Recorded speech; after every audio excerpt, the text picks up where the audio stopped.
Tom Cotton is a Republican.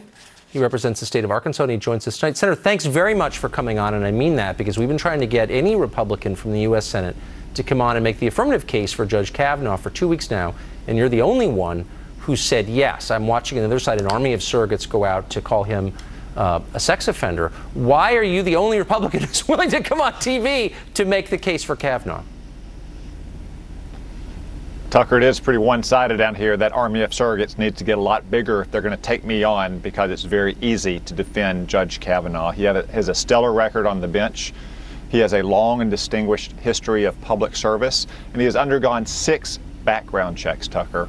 6 background checks. And now somehow the FBI is supposed to turn up new information in just a few days to satisfy all the Democrats. Yet, as soon as we agreed to have a limited investigation by the FBI into current credible allegations, of which I would say there are none, but to humor them, to give them a few days, they immediately started moving the goalposts, saying that we have to interview 24 witnesses and has to take weeks and on and on and on. It's never going to end, Tucker. This is not about trying to get the facts or get the proof. It's about trying to stop Brett Kavanaugh from being confirmed to the Supreme Court. That all comes to an end this week, Tucker. What I find so striking is that he's a sitting federal judge who's authored scores and scores of opinions, and yet we're not debating any of them. His judicial philosophy is not even up for debate. It's all about his high school yearbook. Does it strike you this conversation is unbecoming of a country as advanced as ours? It's just so stupefyingly dumb. Why?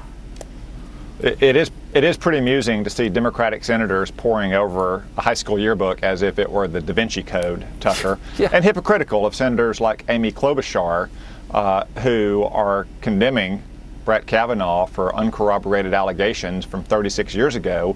Yet Amy Klobuchar stands by Keith Ellison, who stands credibly accused of beating his ex-girlfriend just a few years ago with contemporaneous medical and police records. It just goes to show you that the Democrats are engaged in an orchestrated smear campaign to assassinate Brett Kavanaugh's character because they'll stop at nothing to prevent him from getting on the Supreme Court. Finally, a U.S. Senator to make the case, and very ably made. Thank you very much, Senator. Good to see you.